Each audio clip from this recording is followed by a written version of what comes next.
রহমান রাহিম।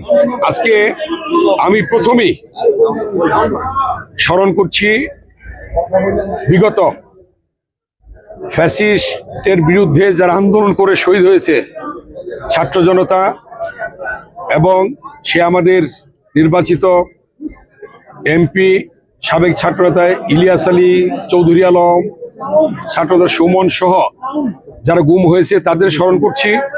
আমি স্মরণ করছি যারা জুলাই আগস্টের আন্দোলনে ছাত্র জনতার হাজার হাজার ছাত্র শহীদ হয়েছে, তাদের আত্মার প্রতি শ্রদ্ধা জানাচ্ছি। তাদেরকে আজকে এই দিনে স্মরণ করছি।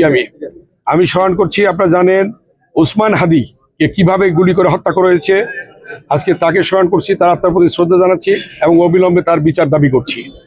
সাথে সাথে আপনারা জানেন বিএনপি বাংলাদেশের একটি সর্ববৃহৎ দল এবং বাংলাদেশের মধ্যে একটি জনপ্রিয় দল। সেই দল বারবার ক্ষমতায় এসেছে এবং জনগণের প্রত্যাশা পূরণ করেছে, এবং গত 17 বছর ভোটাধিকার ছিল না জনগণের। সেই ভোটাধিকার প্রতিষ্ঠার জন্য দীর্ঘদিন আন্দোলন হয়েছে। আপনারা জানেন বিএনপির ভারপ্রাপ্ত চেয়ারম্যান জনাব তারেক রহমান সাহেব বলেছিলেন যে দেশ যাবে কোন পথে, ফয়সালা হবে রাজপথে। 52-এর ভাষা আন্দোলনে সালাম বরকত রফিকের রক্তের বিনিময়ে সেদিন রাজপথে ফয়সালা হয়েছিল। 62-র শিক্ষা আন্দোলন, সেদিন ওয়াজুল্লাহ বাবুলের রক্তের বিনিময়ে রাজপথে ফয়সালা হয়েছিল। 69-এর গণঅভ্যুত্থান শহীদ আসাদের রক্তের বিনিময়ে সেদিন রাজপথে ফয়সালা হয়েছিল। এবং 71-এ মুক্তিযুদ্ধ শহীদ রাষ্ট্রপতি জিয়াউর রহমানের স্বাধীনতার ঘোষণার মধ্য দিয়ে সেদিন লক্ষ লক্ষ শহীদের রক্তের বিনিময়ে রাজপথে ফয়সালা হয়েছিল।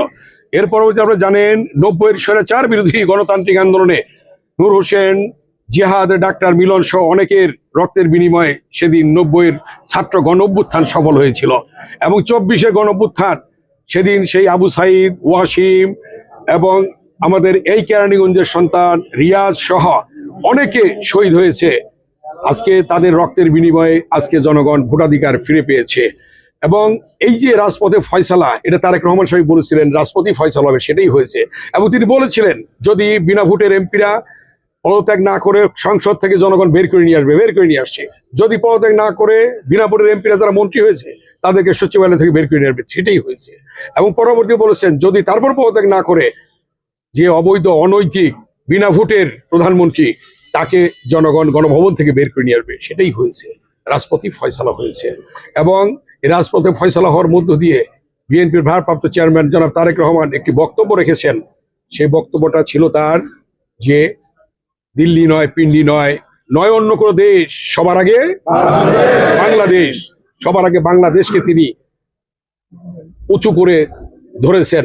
এবং তিনি এই কথার মাধ্যমে এটাই প্রমাণিত হয়েছে যে বাংলাদেশকে, যে তার ভালোবাসা, তার যে বাংলাদেশের প্রতি অকৃত্রিম ভালোবাসা, সেটাই তার দেশপ্রেমের উজ্জ্বল দৃষ্টান্ত তিনি রেখেছেন তার বক্তব্যের মধ্য দিয়ে।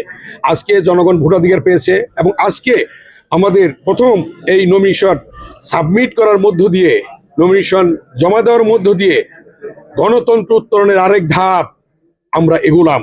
এবং আগামী 12ই ফেব্রুয়ারি নির্বাচন ইনশাল্লাহ অন্তর্বর্তীকালীন সরকার প্রধান, মাননীয় প্রধান উপদেষ্টা, তিনি এবং তার উপদেষ্টা পরিষদ এবং সকল রাজনৈতিক দল আজকে ইচ্ছা পোষণ করেছে, তাদের আশা ব্যক্ত করেছে যে একটি সুষ্ঠু নির্বাচন হবে, ফ্রি অ্যান্ড ফেয়ার নির্বাচন হবে, জনগণ তাদের ভোটাধিকার পাবে, তাদের পছন্দ অনুযায়ী সরকার গঠন করবে। সেই প্রত্যাশা আজকে পূরণের দিকে যাচ্ছে।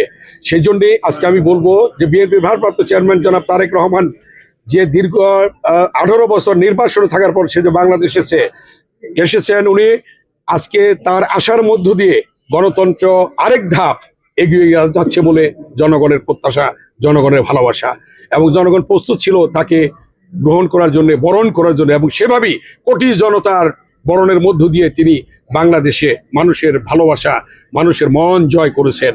এবং আজকে বাংলাদেশে গণতন্ত্র উত্তরণের ক্ষেত্রে জনাব তারেক রহমানের নেতৃত্ব অতীব প্রয়োজন, এবং সেই নেতৃত্বই আজকে আসছে। এবং তিনি আজকে সকল জায়গায়, সকল উপজেলায়, সকল নির্বাচনী এরিয়ায় সশরীরে প্রচারণার মধ্য দিয়ে আমাদের এই নির্বাচনকে সামনের দিকে এগিয়ে নিয়ে যাবেন এবং একটি সুষ্ঠু নির্বাচনের দিকে এগিয়ে নিয়ে যাবেন। এটাই জনগণের প্রত্যাশা। আমরা আশা করি আগামী দিনে গণতন্ত্র ফিরে পাবে জনগণ, জনগণের ভোটাধিকারের মধ্য দিয়ে, এবং আগামীতে দেশ পরিচালিত হবে, জনগণের সরকার প্রতিষ্ঠা হবে এবং গণতন্ত্র প্রতিষ্ঠা হবে। আইন শৃঙ্খলা পরিস্থিতি সন্তোষজনক, কারণ বিগত দিনে যেটা হয়েছে যে স্বৈরাচার ফ্যাসিস্ট ছিল তাদের চেয়ে অনেক অংশে আজকে দেশের আইন শৃঙ্খলা ভালো। তবে কিছু কিছু ঘটনা ঘটেছে, যেটা উসমান হাদির বিষয়টি এবং আরো অন্যান্য কিছু বিষয় আছে, সেগুলি সরকার কঠোরভাবে দমন করছেন এবং তাদেরকে বিচার আওতায় নিয়ে এসেছেন, এবং খুব দ্রুত আমরা তাদের বিচার পাবো বলে আমাদের বিশ্বাস। ধন্যবাদ।